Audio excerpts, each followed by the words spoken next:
Olá pessoal, bem-vindo e bem-vinda ao canal Amun Invest. MCCI 11, vale a pena? Venha saber.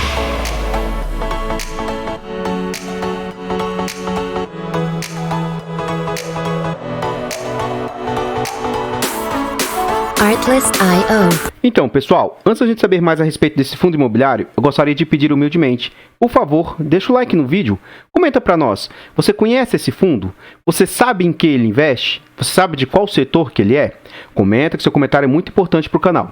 Compartilhe esse vídeo com as pessoas que você conhece, nos ajuda a levar conhecimento e educação financeira a mais pessoas. Like, comentário, compartilhamento é de graça, não custa nada e vocês vão nos ajudar imensamente. Se inscreva no canal e ative o sino para ser notificado de todos os vídeos. Muito obrigado aos 2.051 inscritos e vamos lá, rumo aos 3.000 inscritos até o final do ano.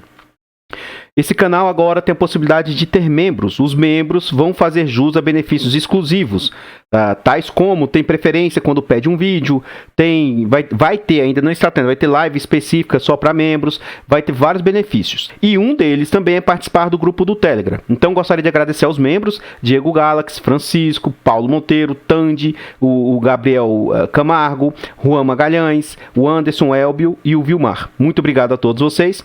Esse vídeo aqui foi uma sugestão, foi um pedido do inscrito Guilherme Rezende. Ele falou, ótimo conteúdo, Amu, parabéns. Agradeço, eu já falei isso diversas vezes, eu não busco somente comentários positivos, já vi várias pessoas discordando, e isso é totalmente válido e aceitável, eu gosto desse ponto de vista. Mas a gente tem tido um feedback muito positivo, agradeço de coração a vocês. Ele nos traz aqui, o Guilherme, quando tiver um tempinho, faz uma análise a respeito do MCCI. E a gente está trazendo aqui a análise dele, vamos lá. Esse é um fundo do setor de recebíveis. Ele foi lançado em dezembro de 2019, na base de R$100. É da Mauá, a mesma gestora do MCHF. Ele é renda, mandato renda, e ele tem uma liquidez muito boa, de quase 5 milhões diários. Foi uma das piores notas que eu já vi até então, a nota 1 de 5 que os usuários do site dão. E isso pode ser porque começou a dar notas agora, ou realmente os usuários do site não gostam do fundo. O fundo tem repreciação no IFIX, 1,24%, é um fundo bem grande, o qual eu não conhecia. Conta com 12 milhões, quase 12 milhões e meio de cotas. Ele é um fundo bem estabilizado, sabe? Bem estável. Atualmente ele está sendo negociado a um preço sobre valor patrimonial de 1, ou seja, ele está sendo negociado ali bem próximo do seu valor justo. O que isso significa? Significa que o fundo tem um valor de patrimônio de 1.247 milhões e na data que eu gravo esse vídeo o fundo está sendo negociado a 1.249 milhões. Então nota que é um valor bem próximo ali ao que ele vale. 1 por 1 mesmo, tanto que a sua cota é R$100,49 e o mercado está aceitando pagar R$100,64. Tendo o mês 8 como referência, o fundo conta com 57 mil cotistas. Vamos à frente aí. A gente nota, desde que o fundo foi lançado, ele sempre, assim, na maioria das vezes, foi negociado ali muito próximo ao seu valor patrimonial. Ele veio lançado a mercado com 10% de ágio. Pouco tempo depois, surge o momento pandêmico, que a gente, em março de 2020... De lá para cá, o fundo volta aos seus patamares, entre aspas, de normalidade, e de lá para cá ele vem orbitando muito próximo ali ao seu VP, sendo negociado por vezes a 105 e tal, mas não descola muito. A gente vai ver dentro do relatório gerencial, quanto no próximo slide, que é dos seus pagamentos, um motivo, na minha opinião, que mostra por que esse fundo não descolou tanto. Esse fundo já passou por 5 subscrições e a última ocorreu recentemente, no mês de agosto do corrente ano. E o fundo captou 350 milhões. Como a gente viu lá atrás, já é um fundo bilionário do mercado. Vamos à frente. O que acontece? Esse é um fundo que é o primeiro vídeo dele no canal, pelo menos que eu me lembro. Eu não me lembro de ter feito algum vídeo desse fundo. Então o que acontece? Da agora para frente eu vou passar a acompanhar. É um fundo que eu não acompanhava. Mas é um fundo que estava entregando relativamente muito pouco no final do ano passado. Ó. Então novembro, dezembro, o fundo estava entregando 60 centavos. Né? Então assim, era uma entrega baixa. Pode ser que nessa época o fundo estivesse bem atrelado à CDI. A partir de fevereiro, o fundo começa a ter uma boa recuperação, ó, começa a entregar 70 centavos. Aí em junho ele entrega um pouquinho mais, 90 centavos. E de julho para cá o fundo vem entregando um valor bem aceitável. R$1 é 1%. Mas dentro do relatório gerencial, eu vou dizer mais ou menos as minhas impressões, meu ponto de vista a respeito do fundo, o que eu acho ou não. Mas daqui para cá, agora entra num ponto interessante. Mas eu vou ser sincero, quem estava no fundo desde esses patamares aqui, eu reputo ser, assim, bem frustrante, um ponto bem negativo. Tem a questão do fundo ser high grade, a gente vai ver dentro do relatório lá, que é um fundo com baixo risco. Mas eu confesso que eu não gostei do relatório gerencial deles, tá? Fiquei decepcionado assim, porque eu tenho o MCHF, que é um fundo da gestora. Gosto do fundo, por enquanto ele só está na carteira pública do canal. Era um fundo que eu pretendia ter na minha carteira privada, mas fiquei um pouco decepcionado com esse fundo que é um pouco mais antigo aí da gestora. Mas vamos lá, ó. Ele entregou R$1, representou 1%. No acumulado total, vem 9,44%. Por ser um high grade, essa taxa eu reputo ser uma taxa aceitável, uma taxa boa. Não é uma taxa ruim, não. Vamos mais à frente aí, vamos lá. Aqui ele fala o seguinte, um ponto de atenção que eu quero ter é como se fosse um delay no relatório do fundo. Por quê? A gente vê gestoras como Iridium, Hectare, REC e outras aí, assim, as mais renomadas do mercado. Renomadas que eu quero dizer no sentido de fundos de papel, tá? E elas...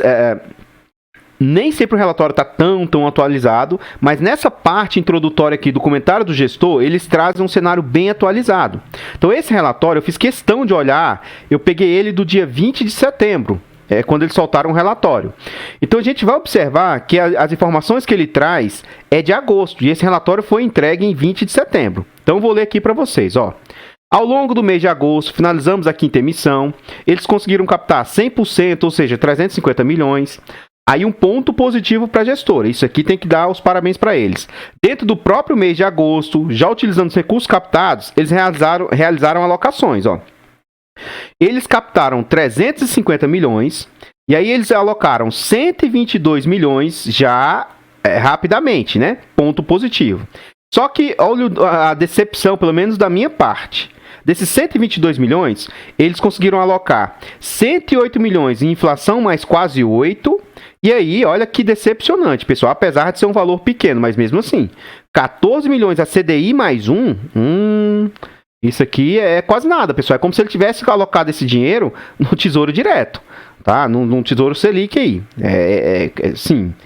Decepção, enfim, apesar de ser high grade, mas ele dá para ser high grade com taxas melhores. É porque lá dentro eu ainda vou mostrar outro ponto negativo que me decepcionou no fundo, tá bom? Vamos à frente, ele continua. Com essas alocações, já encerramos o mês de agosto com 235 milhões de caixa líquido e 81% do patrimônio alocado. Ponto positivo, assim, mostra que ele mal terminou o mês de agosto e já trouxe alocações. Contudo, o que é a minha crítica ao fundo? Novamente, esse relatório foi entregue em 20 de setembro. Será que em setembro ele não conseguiu fazer nenhuma alocação? Aí vem aquela crítica que a gente sempre faz a fundos que captam no mercado e não alocam recursos. Poxa, se o relatório saiu em 20 de setembro, ele não precisa falar tudo que fez em setembro, mas traz aos cotistas, olha pessoal, até setembro a gente fez tal movimentação, a gente alocou tal valor, e ele não fala mais nenhuma informação daqui para baixo. O relatório eu achei compacto, pequenininho, e para mim, que assim, o que eu tento sempre mostrar para o pessoal é o seguinte, imagina que você se interessa pelo fundo. Então, se você quiser investir nesse fundo, como é que seria a sua impressão quando é a primeira vez que você se depara com o fundo? Não foi das melhores a impressão para mim. Por quê? Tem situações que acontecem lá que se eu estiver entrando pelo fundo pela primeira vez, eu não consigo olhar um pouco o histórico. Será que eu vou ter que abrir todos os relatórios para trás para eu ter alguma informação superficial? Aí, assim, sabe, eu achei isso um ponto negativo. Não que seja algo de outro mundo, mas tem várias informações que eu gostaria de saber lá e olhando dessa primeira impressão, não fica muito claro. Enfim, tá? É um ponto muito negativo que eu achei no relatório deles. A distribuição do fundo para o mês de agosto foi de R$1, beleza. Aí ele representa um yield de 12% da agora para frente, né? Que se a gente olhar o acumulado, estava entregando muito, muito mal. Aí, olha só, informamos que 100% dos CRIs permanecem adimplentes, muito bom. Inclusive, parcelas referentes a setembro de 2021. Poxa, se você fala que as parcelas de 2021 estão adimplentes, cadê as alocações de setembro? Pelo menos parte. Quanto de caixa ainda ficou em setembro? O que vocês fizeram de movimentação em setembro? Olha, até dia 15 de setembro e tal, porque isso aqui foi fechado novamente. 20 de setembro. Quase que 70% do mês aí já tinha se passado. Por que não trouxe informações da alocação? Então, é só uma crítica aí. Vamos à frente, vamos lá. Eu só fiquei um pouco mais de tempo ali, porque a gente vai ter poucos slides aqui para mostrar a respeito desse fundo imobiliário. Pontos de atenção, assim, que me chamam a atenção do fundo. Vamos lá, ó. Vamos logo direto para as receitas totais do fundo. Esse fundo fez agora a captação em agosto, tá, pessoal? Agosto. Olha que estranho, para mim não se justifica, algo bem estranho mesmo, ó. A gente vai ver tudo com calma, mas olha. Em março, o fundo receitou 13 milhões. Aí ele vem em abril, receita quase 8. Vem em maio, 8. Junho, 8. Aí julho passa a receitar 19. Antes ainda da captação, tudo bem? Vem de novo agosto e volta à normalidade. Ora, para estar dando esse salto tão gigantesco, a gente observa aqui correção no CRI, nos CRIs nesse mês e correção no CRI nesses meses aqui, ó, julho e março. O que pode ser isso? Pagamentos que ocorrem, por exemplo, a cada 4 meses. Só que eu busquei informações lá dentro do relatório e não achei essas informações. Então seria importante, por exemplo, eles trazerem o porquê que nesses meses está pagando tão a mais. Porque aí você meio que já sabe disso. Tá? O fundo procura linearizar os seus pagamentos, isso é um ponto bem positivo, porque se ele paga muito aqui, nos outros meses vai fazer falta. Aí num mês desponta pagando valores muito altos e depois acaba pagando menos também. Então assim, ponto positivo para a gestão nesse ponto. Vou falar primeiro dos valores que ele pagou e tal. E depois eu faço o cálculo aqui de agosto e pego um outro mês aleatório aqui para vocês, para a gente ver o que as despesas têm representado no total. Olha o que o fundo cobra de taxa, ó, pessoal. Ele cobra 0,8 mais 0,20, mais ou menos em linha com o mercado, 1%, 0,8, 1,2 é o normal. E aqui vem outro ponto muito negativo. Para mim isso aqui já me afasta do fundo. Poxa, amor, mas você disse que é aceitável o DEVA cobrar 100% da taxa de CDI, o hectare cobrar 100% da taxa de CDI. Não é que é aceitável, eu engulo a seco essa situação do hectare, mas o hectare paga um yield altíssimo. Então, para eu correr esse risco, eu engulo a seco isso aqui. Agora, a gente vai ver que um fundo high grade cobrar 20% de taxa de performance sobre o QCD 100% do CDI, aí não, aí para mim é muito. Por que você vai pagar uma taxa dessa de performance sobre 100% do CDI? Então ele não está performando, sabe? Isso aqui para mim é abuso, ainda mais uma situação dessa. Um fundo que não paga bem, assim, não é que ele não paga bem, ele paga controlado me cobrar uma taxa dessa. Então assim, não sou cotista e por esse ponto aqui não me tornaria cotista do fundo. Vamos mostrar agora as receitas do fundo aqui. Vamos lá, o que tem impactado nas receitas. Vamos pegar aqui o último mês. Agosto, em tese, foi um mês mais assim, dentro da normalidade, baseado nesses momentos que eu falei. Então, vamos lá, ó. Total das receitas, 7.294.000. 7.942 vezes 100. Aliás, vamos pegar as despesas aqui, ó. 2.343. Um ponto que eu quero mostrar de despesas para vocês é o seguinte, ó. As despesas do fundo já começaram a subir desde julho. Por quê? Ele terminou a captação, pessoal, em agosto, mas em julho já começou a entrar dinheirinho no caixa. E olha o que acontece com essas gestoras. Ora, já começou a entrar dinheirinho, as despesas começam a aumentar, ó. Então, o cotista desse fundo já começou a ter impacto nas suas receitas aqui, ó. Começar a pagar até mesmo antes de ter suas alocações completadas. Você já começou a pagar mais aqui, ó. Começou a impactar no dinheiro que o cotista está recebendo até antes de performar. O que essas gestoras tinham que fazer? Ora, enquanto o dinheiro não estiver alocado, desconta a taxa do fundo referente a esse valor que você captou. Para que a gente vai pagar a taxa de gestão para um dinheiro que está parado em caixa? E se for para ficar de dinheiro parado em caixa, em tesouro direto, 100% CDI, a gente mesmo investe, a gente tem acesso a esse tipo de investimento. Então, assim, isso judia um pouco do fundo. Enfim, vamos lá para vocês verem o que tem impactado as receitas. Outro ponto, ó, que eu quero também falar. Eu não gosto. Acho um ponto negativo quando o fundo não traz detalhamento das despesas. Seja transparente, fundo. Fale por alto o que está sendo cada ponto das suas despesas. Detalhe. Ora, dessa despesa que o fundo está tendo, dessa despesa está indo tanto de taxa de gestão, tanto de administração, tanto de performance, tanto de outros gastos. Deixa o seu cotista saber o total das suas despesas, para onde que está indo esse dinheiro. Porque, vamos lá, sem mais delongas, vamos entender o quanto que impacta no fundo. Vamos lá, ó. 2.343 vezes 100. dividido por 7942. Ou seja, em agosto, você, cotista, está pagando 29,5% de taxa. Está satisfeito, cotista? Você ficaria satisfeito pagando 29,5% de taxa? Outro ponto negativo é que o fundo não traz um acumulado para a gente ver se isso é algo atípico ou se isso é algo de forma não recorrente. Então vamos lá colocar aqui os demais meses. Eu vou pular julho porque julho foi algo bem assim atípico para o fundo. Tá bom? Então, assim, como ele receitou muito aqui, muito acima do normal, junho e março, né? E as despesas estão nesse patamar aqui, por isso que seria interessante ter o total. Eu vou pegar um outro mês aqui para vocês e depois eu pego julho, só pra gente ver que em julho vai impactar muito menos. Mas vamos lá. Agosto impactou muito. Vamos pegar aqui outro mês. Vamos pegar junho. 1,759 vezes 100. Dividido por 7,627. 23% em junho. Vamos pegar maio. Só para vocês verem que eu não estou pegando no pé não, hein? 1,752 vezes 100. Dividido por 7,666. 22%. Então, na média, o fundo está cobrando uma taxa cara. Vamos ver que julho. Por isso que seria interessante ele ter o acumulado, porque aí você vê a média anual. Ficaria menos gritante. Mas vamos lá, ó. 2,393 vezes 100 dividido por 19,659. 12% no mês que mais recebeu. Ainda assim impactou 12%. Pessoal, nesse mês que mais recebeu, era para estar impactando 5, 6, impactou 12%.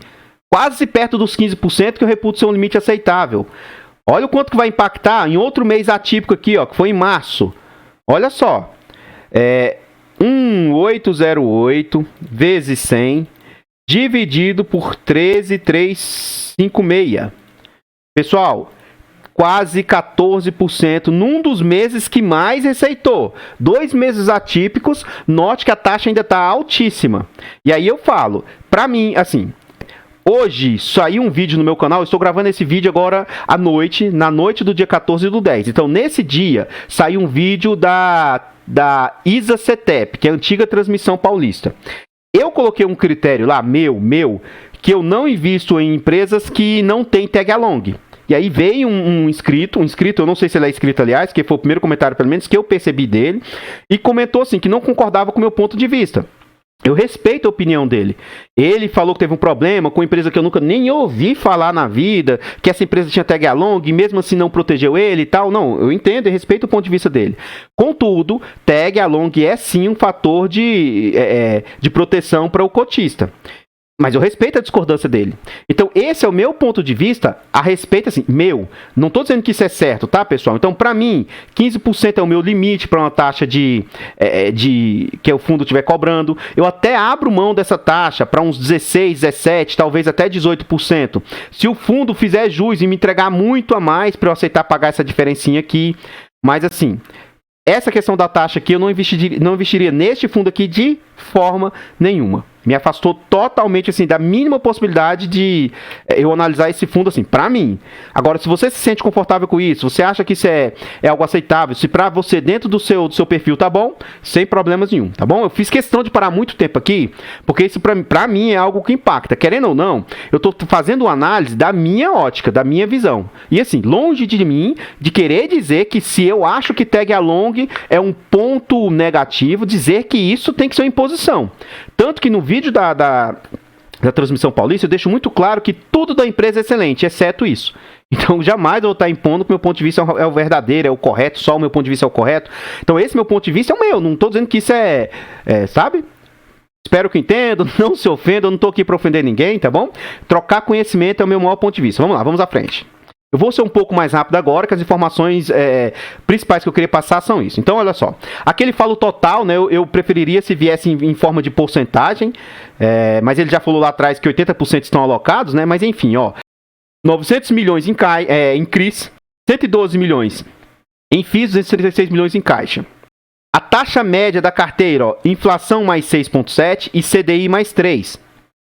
59% está em PCA, 9% em FIIs, CDI mais 7, GPM mais 6, CDI mais 19, 19% em CDI líquido, né? Continuando, setores que ele faz os CRIs, logístico, comercial, residencial, varejo, hotel, loteamento. Dito isso aqui, isso é um ponto muito positivo para o fundo em termos de segurança. Ele, com exceção de loteamento, que é só 1%, são setores corporativos aqui, que o risco é menor. Então, ele é muito seguro nesse sentido, tá bom? O que mais? Diversificação por região. Ele está bem concentrado em São Paulo, mas ele tem região total sudeste ainda é maior ainda, ó, total do sudeste, então um pouquinho no DF, centro-oeste, sul, norte quase irrisório, nordeste quase irrisório. Tem pouquinho de diversificação geográfica, não é muito não. E aqui é um ponto assim que eu achei estranho o jeito que ele trouxe essa parte do relatório, e assim, já que ele poderia trazer aqui para mim aquela informação que eu falei lá atrás. Será que tem alguns CRIs que estão pagando de 4 em 4 meses? Será que é isso? Para ter aquelas disparidades? Porque assim, novamente, eu não acompanho o fundo e não tem como eu saber. Então, pontos de atenção. Por ser CRIs corporativos, o duration até é aceitável, mas ó, duration muito longo, até 3,5 seria assim, 3,5 seria algo, na minha opinião, saudável. Então, ó, 6.4, 6.4, 9.1 e a grande maioria acima de 3,5, então são um duration, assim, do meu ponto de vista, isso eu reputo ser algum risco, tá? Mas, outro ponto negativo, aqui não aparece a participação no PL. E aí eu fiz questão de, nesse vídeo, pegar todos os CRIs que o fundo tem e mostrar o que ele representa no PL. E aí eu já vou adiantar isso para vocês que nenhum CRI está concentrado, ele não tem assim acima de 10% concentrado no CRI. Outro ponto positivo para o fundo. O LTV, mesmo do setor corporativo, é um LTV excelente. Então assim, se ele tem um ponto negativo do duration, ele tem um ponto muito positivo aqui do LTV. E assim, alguns que eu percebi, ó, eu acredito, posso estar equivocado, mas esse Newport é um dos fundos imobiliários lá do NEWL11, um fundo de logístico aí que eu tenho aqui no canal. Então, por exemplo, esse fundo se alavancou para comprar. E quem fez a dívida aqui, ó, o fundo, em tese, então, deve para esse fundo imobiliário. Então, pelo que eu vi, tem vários aqui, ó, Suns Club, vários que eu vejo aqui que pode ser de outros fundos imobiliários aí. O que significa essas duas tabelas que o fundo traz? Nessa tabela de cima, significa, ó, CRIs que possuímos mais de 50% do papel, ou seja, esse papel que foi feito aqui, ó, ele tem mais de 50% desse papel na sua mão, é isso que significa. E desses aqui de baixo, ele tem menos de 50% do papel. Vamos à frente aí, ó. Outro ponto negativo, ele não nos diz quais os FIIs que ele tem em carteira, né? Então, FIIs de CRIs, tá, mas quais são? Seria interessante a gente saber esses detalhes, né? Vamos à frente, vamos lá. Aqui, eu vou passar bem rapidamente agora, tá? Para o vídeo já tá longo, já estão brigando que meus vídeos são longos, apesar que a grande maioria recentemente defendeu o vídeo longo, porque prefere vídeos mais detalhados, né? Mas eu vou tentar dar mais celeridade nesse ponto, que eu reputo ser menos importante. Se você quiser ver, você vai pausando o vídeo e vendo mais detalhes a respeito dos CRIs, tá bom? Mas, ó, CRI 7.8, 7.5, 5.8 do PL, tá? Então, o CRI mais concentrado é 7.8. Outro ponto positivo, a gente não vê nenhum CRI que represente exposição desse fundo imobiliário. Então, você vai ver que demais aqui, vou passar um pouco mais rápido, nenhum que é exposição aqui, ponto muito positivo para o fundo. Aqui eu resolvi trazer todos para vocês verem que não tem exposição. Esse relatório, ele não está atualizado em relação às últimas compras e tal. Espero que nos próximos relatórios comece a ter uma melhora aí nos relatórios. Mas, sinceramente, fiquei decepcionado com vários pontos do relatório aí. Assim, sou cotista do MCHF somente na carteira pública. Na carteira privada, não tenho a mínima intenção de colocar o MCCI, por exemplo. E fiquei decepcionado. Por favor, deixa o like no vídeo e comenta para nós, se você é cotista ou não, e se você gostou do relatório, porque o meu ponto de vista pode não ser o seu. Eu não ter gostado, você pode ter gostado. E mais, o meu ponto de vista nunca vai refletir indicação de compra, venda ou manutenção do ativo. Várias pessoas lá no Telegram particularmente, meus próprios filhos, seja quem quer que seja, eu não indico ativo para ninguém. Eu explico por alto, tento ensinar como a pessoa olhar algo que seja aceitável, mas eu deixo sempre o poder de decisão na mão da pessoa. Eu não indico nada para ninguém, porque o dinheiro é da pessoa, você que está correndo risco. Então, meu ponto de vista não reflete indicação de compra, venda ou manutenção do ativo, mas não gostei. Compartilhe esse vídeo com as pessoas que você conhece e nos ajude a levar conhecimento e educação financeira a mais pessoas. Like, comentário e compartilhamento é de graça, não custa nada e vocês vão nos ajudar imensamente. Se inscreva no canal e ative o sino para ser notificado de todos os vídeos. Muito obrigado aos 2.051 inscritos. Muito obrigado aos membros do canal. Tá gostando do canal? Quer nos apoiar financeiramente? Torne-se membro. Nós temos 3 tipos de membro. Nós temos membro Silver, Gold e membro Diamond. O membro Silver é um valor bem acessível, é um valor que eu reputo ser até assim irrisório. Para você, acredito que não vai te onerar, não vai fazer falta, mas para nós pode fazer uma imensa diferença. Agradeço de coração aos membros do canal e se você quiser se tornar um membro, serei imensamente grato também. Pessoal, eu vou ficando por aqui, ainda vou deixar passando mais alguns slides a respeito desse fundo imobiliário e eu espero encontrar vocês nos próximos vídeos. Fiquem todos com Deus, tenham uma boa tarde e fui!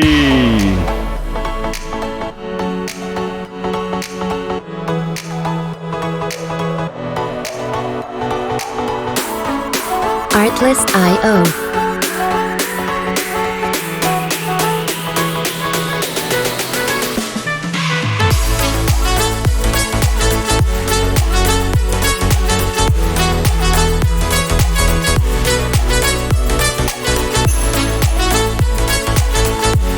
Music licensing reimagined.